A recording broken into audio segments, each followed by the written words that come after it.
حضرت عبدالرحمن بن ابی لیلہ رضی اللہ تعالیٰ عنہ کہتے ہیں کہ حضرت علی رضی اللہ تعالیٰ عنہ سردیوں میں ایک لنگی اور ایک چادر اوڑھ کر باہر جایا کرتے تھے، اور یہ دونوں کپڑے پتلے ہوتے تھے، اور گرمیوں میں موٹے کپڑے اور ایسا جبہ پہن کر نکلا کرتے تھے جس میں روئی بھری ہوتی ہے۔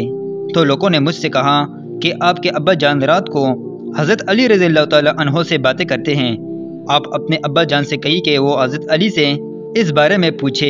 میں نے اپنے والد سے کہا کہ لوگوں نے امیر المؤمنین کا ایک کام دیکھا ہے جس سے وہ حیران ہے۔ میرے والد نے کہا وہ کیا ہے؟ میں نے کہا وہ سخت گرمی میں روئی والا جبہ اور موٹے کپڑوں میں باہر آتے ہیں اور انہیں گرمی کی کوئی پرواہ نہیں ہوتی، اور سخت سردی میں پتلے کپڑوں میں باہر آتے ہیں، نہ انہیں سردی کی کوئی پرواہ ہوتی ہے اور نہ دوسری سے بچنے کی کوشش کرتے ہیں۔ تو کیا آپ نے ان سے اس بارے میں کچھ سنا؟ تو لوگوں نے مجھے کہا کہ جب آپ رات کو ان سے باتیں کریں تو یا بات بھی ان سے پوچھ کے، چنانچہ جب رات کو میرے والد حضرت علی رضی اللہ تعالیٰ عنہ کے پاس گئے تو ان سے کہا، اے امیر المؤمنین، لوگ آپ سے ایک چیز کے بارے میں پوچھنا چاہتے ہیں۔ حضرت علی رضی اللہ تعالیٰ عنہ نے کہا وہ کیا ہے؟ میرے والد نے کہا آپ سخت گرمی میں روئی والا جبہ اور موٹے کپڑے پہن کر باہر آتے ہیں اور سخت سردی میں پتلے کپڑے پہن کر باہر آتے ہیں، نہ آپ کو سردی کی پرواہ ہوتی ہے اور نہ اس سے بچنے کی کوشش کرتے ہیں۔ تو حضرت علی رضی اللہ تعالیٰ عنہ نے فرمایا، اے ابو لیلہ، کیا آپ خیبر میں ہمارے ساتھ نہیں تھے؟ میرے والد نے کہا کہ اللہ کی قسم میں آپ لوگوں کے ساتھ تھا۔ تو حضرت علی رضی اللہ تعالیٰ عنہ نے فرمایا کہ نبی کریم صلی اللہ علیہ وآلہ وسلم نے حضرت ابوبکر صدیق رضی اللہ تعالیٰ عنہ کو بھیجا، وہ لوگوں کو لے کر قلعے پر حملہ آور ہوئے، لیکن قلعہ فتح نہ ہو سکا، وہ واپس آ گئے۔ تو نبی کریم صلی اللہ علیہ وآلہ وسلم نے فرمایا حضرت عمر فاروق رضی اللہ تعالیٰ عنہ کو بھیجا، وہ لوگوں کو لے کر حملہ آور ہوئے، لیکن قلعہ فتح نہ ہو سکا، وہ بھی واپس آ گئے۔ اس پر نبی کریم صلی اللہ علیہ وآلہ وسلم نے فرمایا کہ اس بار جھنڈا میں ایسے آدمی کو دوں گا جسے اللہ اور اس کے رسول سے بہت محبت ہے، اللہ اس کے ہاتھوں کے فتح نصیب فرمائے گا اور وہ بگوڑا بھی نہیں ہے۔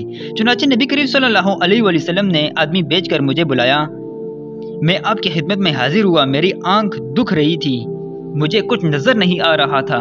تو نبی کریم صلی اللہ علیہ وآلہ وسلم نے میری آنکھوں پر لعاب لگایا اور یہ دعا کی، اے اللہ کی گرمی اور سردی سے اس کی حفاظت فرما۔ اس کے بعد نہ مجھے گرمی لگی اور نہ ہی سردی۔ ابو نعیم رضی اللہ تعالیٰ عنہ کی روایت میں یہ ہے کہ نبی کریم صلی اللہ علیہ وآلہ وسلم نے اپنی دونوں ہتھیلیوں پر لعاب لگایا اور پھر دونوں ہتھیلیاں میری آنکھوں پر مل دی اور دعا فرمائی کہ اے اللہ اس سے گرمی اور سردی کو دور کر دیں۔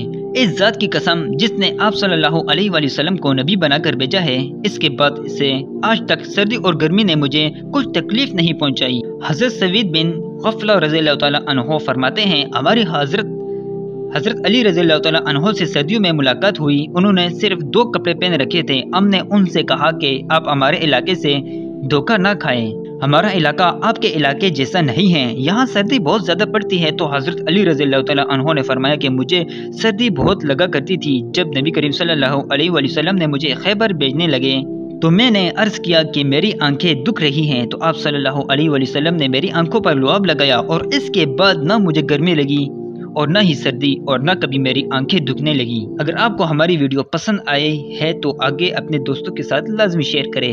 مزید اسی طرح کی ویڈیوز دیکھنے کے لیے ہمارا چینل سبسکرائب کریں۔ امید کرتا ہوں آپ کو یہ ویڈیو بہت اچھی لگی ہوگی۔